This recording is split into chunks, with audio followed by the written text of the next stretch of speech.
안녕하세요. 88년생 지짜입니다. 오늘 영상은 그동안 밀려있던 저의 근황과 얼마 전 태어난 저와 봄님의 아기 바오의 탄생기입니다. 끝이 없을 것 같았던 10개월간의 임신 기간이 드디어 끝났습니다. 드디어 세상 밖으로 나온 바오.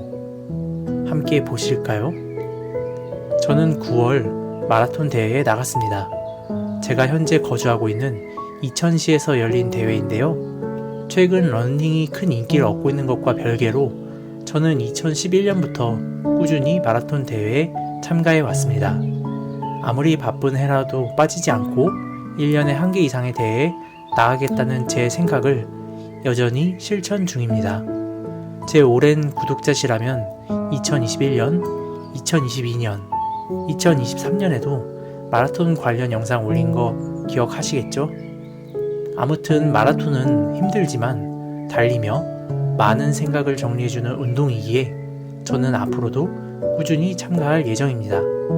물론 운동을 게을리하고 나이를 먹어서인지 기록은 형편없지만요. 그리고 저희는 바오가 태어나기 전 필요한 물건을 또 사기 위해 용인에 위치한 링크맘에 한 번 더 방문했습니다. 원래 아기띠를 직접 체험해보고 구매까지 할 생각이었는데 생각보다 편안한 물건이 없더라고요. 결국 구매는 아직도 못했습니다. 혹시 추천해줄 만한 아기띠가 있다면 댓글 부탁드려요.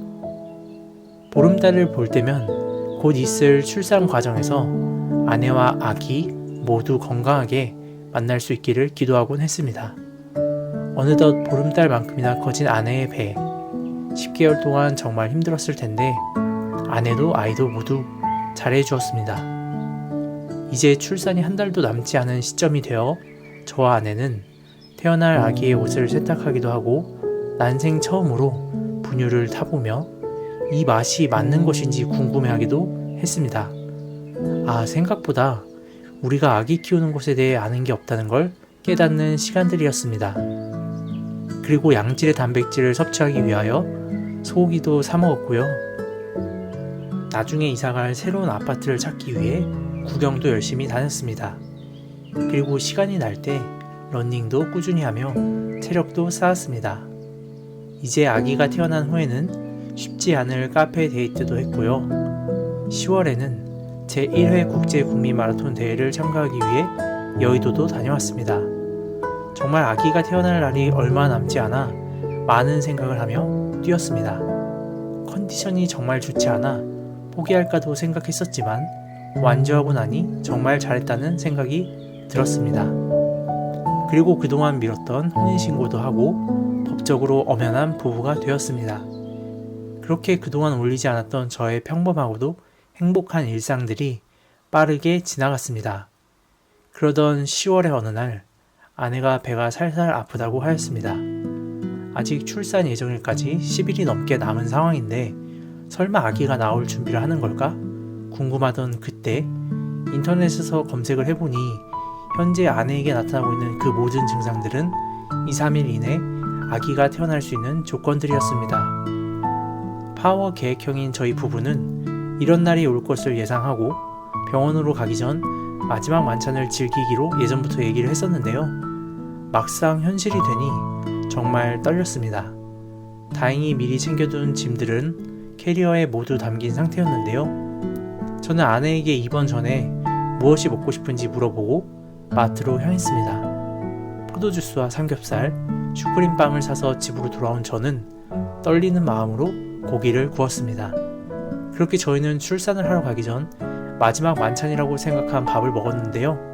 갑자기 다시 통증이 사그라들면서 괜찮아졌습니다. 가진통이었던 걸까요?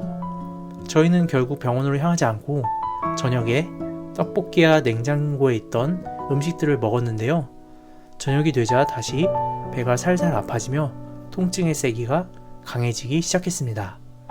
결국 가진통이 아니라 진짜 진통이 시작되었다는 걸 알게 된 저희 부부는 어플로 통증의 주기를 체크하며 최대한 집에서 시간을 보내기로 했습니다.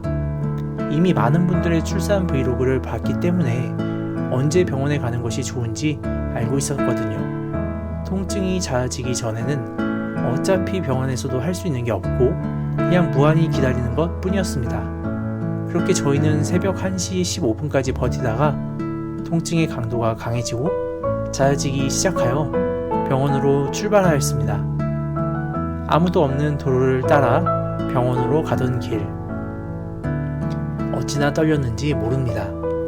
아내에게 내색을 하진 않았지만 아무리 의학이 발달했다고 해도 출산은 여전히 꽤 위험한 일이기 때문이었으니까요. 그렇게 도착한 산부인과에서 아내는 의료진에게 현재 상황을 설명하고 몇 가지 검사를 받으러 들어갔습니다. 저는 보호자 대기석에 앉아 기다렸습니다. 꽤 오래 버티고 왔다고 생각했지만 생각보다 자궁문은 많이 열리지 않아 아침이 될 때까지 병실에서 대기를 하라는 말을 듣고 저와 아내는 병실에서 아침을 기다렸습니다. 그렇게 날이 밝았고 저와 아내는 의료진을 따라 몇 가지 체크를 더 하고 자연분만을 하기 위해 분만실로 향했습니다. 그 후에는 정말 끝없는 기다림의 시간이었습니다. 물론 저는 기다리기만 했기 때문에 기다림의 시간이었지만 아내는 태어나서 처음 경험하는 고통의 시간이었다고 하더라고요.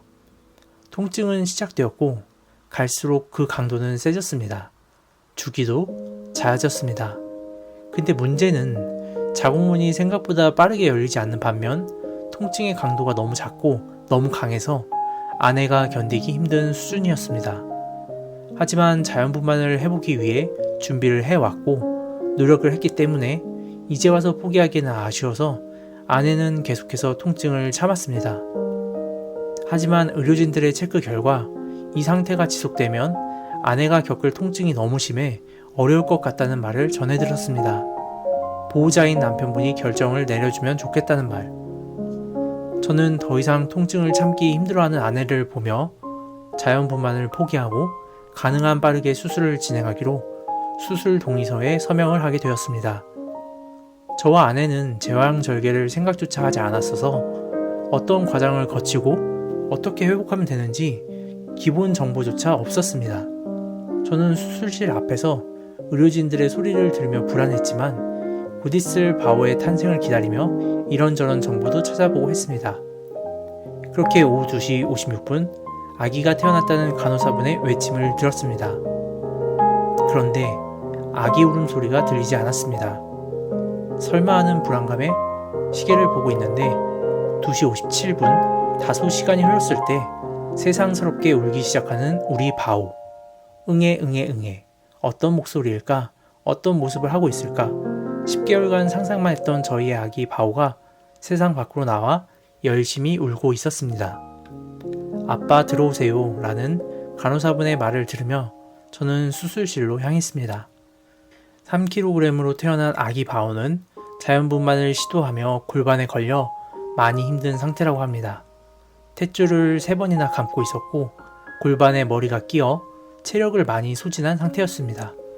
그리고 제왕절개를 하다가 머리에 상처도 생겨서인지 아기 바오는 너무나 힘들어했습니다. 처음 바오를 마주한 순간 너무 힘들었을 아기를 보며 눈물이 나올 것 같았습니다. 그리고 아직 봉합수술을 받고 있는 아내를 생각하니 정말 눈물이 나올 것 같았습니다. 그렇게 저희의 10개월간의 임신 생활은 끝이 났으며 아내는 회복하는 과정에서도 많이 힘들어했지만 아내와 아기 모두 무사히 건강을 회복한 지금 저희는 3인 가구가 되었습니다. 1인 가구의 일상 브이로그부터 아내와 함께 보낸 신혼기, 그리고 이제는 아기가 있는 3인 가구가 되기까지 2021년부터 2024년까지 제 브이로그를 시청해주시고 많은 응원을 해주신 구독자분들께 감사하다는 말을 전하고 싶습니다. 감사합니다.